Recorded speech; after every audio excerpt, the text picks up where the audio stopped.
It's the show of the week. Hello and welcome back to Show of the Week, the weekly segment where we talk musical theater and where I wear flannel. You know, the more I do this, the more and more people bring musical theater to me. It used to be a struggle to find new cast albums. You don't always know when they're going to be released, and there've been a couple better resources coming on the scene, but for a while it was just kind of hard to figure it out. And now I live in this wonderful world where wonderful people out there always ask me and tell me, they're like, have you listened to this? Have you heard about that? Are you excited about this? Are you gonna watch that? And so it's always doubly exciting when I stumble across a musical that no one seems to have suggested to me yet. At least not as far as I can tell, because that means I get to share it with everyone.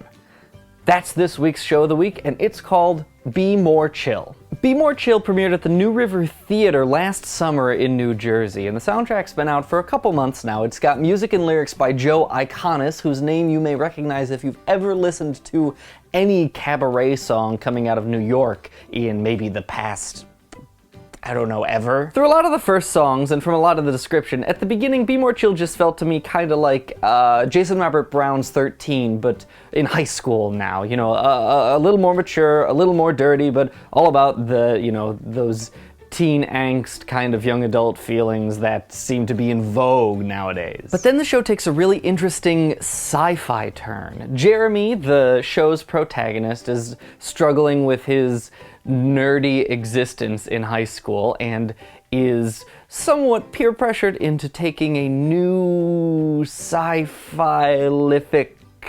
nanocomputer drug called the Squip. And from there, naturally, chaos, hilarity, and a musical ensue. This album is a good example of contemporary musical theater. It sounds new and fresh and interesting and exciting. There's a very sci-fi, computery, techno vibe to the soundtrack, but it's still very rooted in a lot of musical theater conventions. It has some wonderful solo songs with which Joe Iconis does so well. Michael in the Bathroom is just, heart-wrenching. Also a shout out to a song late in the show called The Smartphone Hour, a kind of morbid contemporary take on the telephone hour of Bye Bye Birdie. We've been doing teen musicals for a long, long time, and here's another great one. I don't want to tell you too much about it because it's got a plot that's very much best experienced not knowing a lot about it. So don't go read about it. Just go do me a favor.